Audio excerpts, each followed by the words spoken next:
നമ്മൾ ദുബായിയുടെ സാധ്യതകളൊക്കെയാണ് റിയാസ് കിൽട്ടനുമായിട്ട് നമ്മൾ ഡിസ്കസ് ചെയ്യണമെങ്കിൽ പോലും നമ്മുടെ പല എപ്പിസോഡുകളിലും മെയിൻ ലാൻഡ്, ഫ്രീ സോൺ എന്നൊക്കെ പറയുന്നതിൻ്റെ കൂടെ നിങ്ങളൊരു വേർഡ് ഉപയോഗിക്കുന്നുണ്ട്, offshore. Offshore licence അത് എന്താണ്?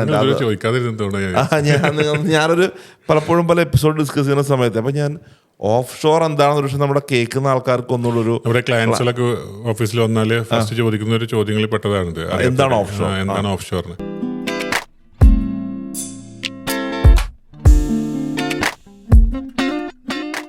മെയിൻലാൻഡിനെ കുറിച്ച് നമ്മൾ പറഞ്ഞു കഴിഞ്ഞിട്ടുണ്ട്, ഫ്രീ സോണൊക്കെ നമ്മൾ ഒരുപാട് പറഞ്ഞിട്ടുണ്ട്.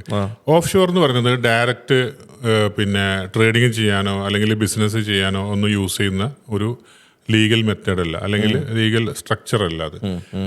ഫ്രീ സോൺസ് ഇപ്പോൾ നിങ്ങൾക്ക് അറിയാം 58ഓളം ഫ്രീ സോൺസ് ഉണ്ട് യു എയിൽ. ഞാനിപ്പോൾ മൈതാൻ ഫ്രീ സോണിനെ കുറിച്ചും ഷംസ് അങ്ങനെയുള്ള ഒരുപാട് DIFC DMCs ഇതൊക്കെ നമ്മൾ സംസാരിക്കാറുണ്ട്. ഈ മെയിൻലാൻഡ് ആണെങ്കിൽ എക്കണോമിക് ഡെവലപ്മെന്റ് ഡിപ്പാർട്ട്മെന്റിന് കീഴിലുള്ള ഒരു പോപ്പുലർ ആയിട്ടുള്ള മെത്തേഡ്. ഓഫ് ഷോർ എന്ന് പറയുന്നത് ശരിക്കും UAE പുറത്ത് എന്നാണ് വെപ്പ്.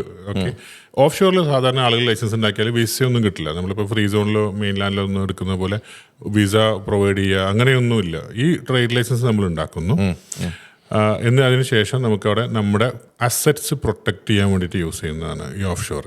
അപ്പോൾ ഈ ഓഫ് ഷോറിൽ നിങ്ങൾക്ക് വേറൊരു കാര്യം, ഡയറക്റ്റ് പോയിട്ട് ഓഫ് ഷോർ എവിടെയെന്ന് വേണ്ടിയിട്ട് ഓഫീസ് നോക്കിയിട്ട് ലൈസൻസ് ഉണ്ടാക്കാൻ പറ്റില്ല. നമ്മളെപ്പോലുള്ള ഓതറൈസ്ഡ് ആയിട്ടുള്ള ഏജന്റാണ് ചെയ്തു കൊടുക്കുക. അപ്പോൾ നമ്മൾ എല്ലാ ഓഫ് ഷോറിനും ഏജന്റ് ആണെന്നല്ല പറയുന്നത്. പർട്ടിക്കുലർലി ഇപ്പോൾ നമുക്ക് 1-2 ഓഫ് ഷോർ നമ്മൾ ഡയറക്റ്റ് ചെയ്യുന്നതാണ്. ഇപ്പോൾ UAE ഓഫ് ഷോർ ഇപ്പോഴും ക്ലാരിറ്റി വന്നിട്ടില്ലല്ലോ എന്താണ് ഓഫ് ഷോർ ഇല്ല.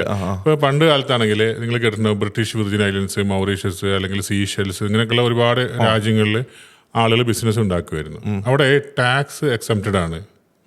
അപ്പോൾ ഈ കമ്പനി ഫോം ചെയ്തിട്ട് ആ കമ്പനി ആയിരിക്കും, BVA കമ്പനി ആയിരിക്കും നമ്മൾ പാർട്ട്ണർ ആക്കിയിട്ട് ഇവിടെ കൊണ്ടുവന്ന് വെക്കുക, ദുബായിലോ അല്ലെങ്കിൽ മറ്റു രാജ്യങ്ങളിലോ. അതിനുശേഷം പിന്നെ UAE യുഎയിൽ തന്നെ പല ഓഫ് ഷോറുകളും ഫോം ചെയ്തു. അപ്പോൾ ആ UAE ഒന്ന് പ്രധാനമായിട്ടുള്ള ഒന്ന് ജബലാലിയിലുള്ള ജാവ്സ ഓഫ് ഷോർ ഉണ്ട്, പിന്നെ അജ്മാൻ ഓഫ് ഷോർ ഉണ്ട്, റാസൽ കെയ്മന്റെ റാക്ക് ഓഫ് ഷോർ ഉണ്ട്. ഇങ്ങനെയുള്ള ഓഫ് ഷോർസ് ഉണ്ട് UAE. അപ്പോൾ നമ്മളവിടെ കമ്പനി തുടങ്ങുന്നു. ഈ കമ്പനി തുടങ്ങി കഴിഞ്ഞാൽ ഞാൻ എന്ത് ചെയ്യും? ഇപ്പോൾ എന്നെ സംബന്ധിച്ചിടത്തോളം എനിക്ക് ഒരുപാട് സ്ഥാപനങ്ങൾ ഉണ്ട്, അല്ലെങ്കിൽ നാട്ടിൽ ഒരുപാട് അസറ്റ് ഉണ്ട്. ഞാൻ ഓഫ് ഷോർ തുടങ്ങിയിട്ട് ഓഫ് ഷോറിലായിരിക്കും ഈ മണി പാർക്ക് ചെയ്യുക.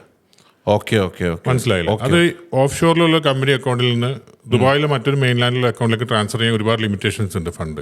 കാരണം ഇതൊരു സെപ്പറേറ്റ് ജൂറിസ്ഡിക്ഷൻ ആയിട്ട് ഇങ്ങനെ ഇരിക്കുകയാണ്. അപ്പോൾ ഓഫ് ഷോറിനകത്ത് ഫണ്ട് വന്നാൽ വേറൊരു ഓഫ് ഷോറിന്റെ പ്രത്യേകത എന്ന് പറയുന്നത് ഭയങ്കര കോൺഫിഡൻഷ്യാലിറ്റിയാണ്. ആരാണ് ഫണ്ട് അല്ലെങ്കിൽ എന്താണ് എങ്ങനെയാണെന്നൊന്നും ഒരിക്കലും അത് പുറത്തു പോകാത്ത രീതിയിൽ കോൺഫിഡൻഷ്യാലിറ്റി സൂക്ഷിക്കുന്ന സ്ഥലമാണ് ഓഫ് ഷോർ. അപ്പോൾ നിങ്ങൾ പണ്ട് സ്വിസ്സിൽ മണിയുണ്ട് എന്നൊക്കെ കേൾക്കുന്ന പോലത്തെ ഒരു അങ്ങനെയാണെന്നല്ല പറയുന്നത്, പക്ഷെ അതുപോലെ. പക്ഷേ UAE എങ്ങനെയാണെന്ന് വെച്ചാൽ ഇപ്പോൾ ജബലാലി ഓഫ് ഷോറിലൊക്കെ നിങ്ങളെ കമ്പനി തുടങ്ങി, ആ കമ്പനി സ്വന്തം പേരിലുണ്ടെങ്കിൽ നമുക്ക് ഈ ദുബായിലുള്ള വീട് വാങ്ങിക്കുക, അല്ലെങ്കിൽ പ്രോപ്പർട്ടി വാങ്ങിക്കുക, ബിൽഡിംഗ് എടുക്കുക, അതിനൊക്കെ ഓണർഷിപ്പ് ഈ കമ്പനിയാക്കി മാറ്റാൻ പറ്റും. മനസ്സിലായില്ലേ? അപ്പോൾ ഓഫ് ഷോർ എന്ന് പറയുന്നത് അങ്ങനെ സെപ്പറേറ്റ് ഒരു എൻറ്റിറ്റിയാണ്, ജൂറിസ്ഡിക്ഷനാണ്. പിന്നെ മറ്റൊന്ന്, ഇപ്പോൾ നിങ്ങൾ ഓഫ് ഷോറിൽ ഇപ്പോൾ ഒരു കമ്പനി തുടങ്ങി കഴിഞ്ഞിട്ടുണ്ടെങ്കിൽ ആ ഓഫ് ഷോറിലെ കമ്പനിക്ക് നമുക്ക് വേണമെങ്കിൽ പുറത്തുനിന്ന് നോമിനി ഷെയർ ഹോൾഡേഴ്സ് ഉണ്ടാക്കാൻ പറ്റും. മനസ്സിലാകുന്നില്ല? അപ്പം ഇബാദക്കാരൻ്റെ നോമിനി ആയിട്ട് മറ്റ് ഷെയർ ഹോൾഡേഴ്സൊക്കെ ഇപ്പോൾ നമ്മൾ നാട്ടിലൊക്കെ എന്നൊക്കെ പല ജുവലറി ബിസിനസ്സുകാരൊക്കെ UAE വന്നു കഴിഞ്ഞിട്ടുണ്ടെങ്കിൽ അവർ ഷെയർസ് വാങ്ങിക്കും ആൾക്കാരിൽ നിന്ന്. അതിന് ഈ മെത്തേഡൊക്കെ യൂസ് ചെയ്യാറുണ്ട്. ഇപ്പൊ പിന്നെ ക്രൗഡ് ഫണ്ടിങ് UAE അലൗഡ് ആയതുകൊണ്ട് IPO ഒക്കെ വരുന്നതുകൊണ്ട് ആ സ്ട്രക്ചറൊക്കെ മാറിക്കൊണ്ടിരിക്കുകയാണ്. പക്ഷെ പണ്ടൊക്കെ ചെയ്തിരുന്നത് ദുബായിൽ തന്നെയുള്ള വലിയ ബ്രാൻഡ്, കേരളത്തിൽ അറിയപ്പെടുന്ന വലിയ ബ്രാൻഡൊക്കെ ഓഫ് ഷോറിൽ കമ്പനി തുടങ്ങിയിട്ട് ആ ഓഫ് ഷോറിലാണ് ആളുകൾക്ക് ഷെയർ കൊടുത്തിരുന്നത്. ഇപ്പോൾ ഇതൊക്കെ ആ ഒരു പർട്ടിക്കുലർ ബ്രാൻഡിൽ ഇൻവെസ്റ്റ് ചെയ്യുകയാണെങ്കിൽ ഷെയർ സർട്ടിഫിക്കറ്റ് ഓഫ് ഷോറിൻ്റെ ആയിരിക്കും. എന്നിട്ട് ഈ ഓഫ് ഷോർ ആയിരിക്കും ഇവിടെ ഈ മെയിൻലാൻഡിലെ ബ്രാൻഡ്, ഈ മീൻസ് ബ്രാൻഡിന്റെ പാർട്ട്ണർ അല്ലെങ്കിൽ 100% ഓണർ.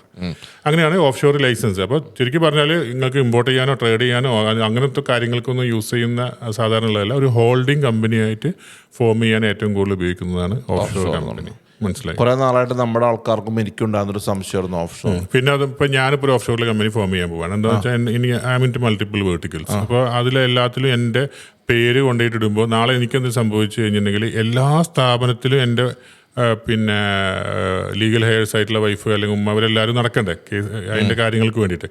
അതിന് പകരം എൻ്റെ ഓഫ് ഷോർ കമ്പനിയാണ് എല്ലാത്തിലും പാർട്ട്ണർ എന്നുണ്ടെങ്കിൽ ഈ ഓഫ് ഷോറിന് നോമിനി വരാണെങ്കിൽ ഒരു സ്വിച്ച് ഇട്ടപ്പോൾ എല്ലാ ബൾബും കത്തിയില്ലേ? യെസ്. അപ്പൊ അങ്ങനെയൊക്കെയുള്ള കാര്യങ്ങൾക്കാണ് അത് ആർക്കാർക്ക് ഏറ്റവും കൂടുതൽ ഉപകാരപ്രദമാവുന്ന ആർക്കാർക്കും ഒരുപാട് വലിയ ബിസിനസ്സുകാരായിട്ടുള്ള അല്ലെങ്കിൽ ഒരു സ്റ്റേജ് കഴിഞ്ഞ് അവരെ സ്ട്രക്ചർ ചെയ്യില്ല, ലീഗൽ സ്ട്രക്ചർ അതിന്റെ ഭാഗമായി ചെയ്തു കൊടുക്കുന്നതാണ്. നമ്മളൊക്കെ കമ്പനി ലീഗൽ സ്ട്രക്ചറിങ് ചെയ്യുമ്പോഴാണ് ഓഫ് ഷോറിന്റെ ആവശ്യകത വരികയും ഓഫ് ഷോർ ആളുകൾക്ക് കൊടുക്കുകയും ചെയ്യുന്നത്. ഓക്കെ. അപ്പോൾ താങ്ക് യു സോ മച്ച്. എന്തായാലും വളരെ വലിയൊരു സംശയം ആൾക്ക് തീർന്നു. അതെ.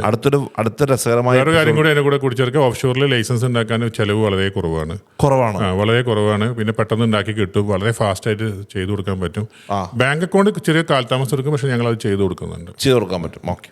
ബാങ്ക് അക്കൗണ്ട് കുറെ ക്വസ്റ്റ്യൻസ് ചോദിക്കും, ഓക്കെ. ഫണ്ടിന്റെ സോഴ്സ് ഒക്കെ ആണല്ലേ? അത്രേ ഉള്ളൂ. അപ്പൊ എന്തായാലും അങ്ങനത്തെ ലൈസൻസ് ആവശ്യമുള്ള ആൾക്കാരൊക്കെ റിയാസ് കിട്ടനെ വിളിക്കും. തീർച്ചയായും. എനിക്ക് കുറച്ച് കമ്മീഷൻ എന്താ വീണ്ടും കാണാം. Thank you. ഓക്കെ.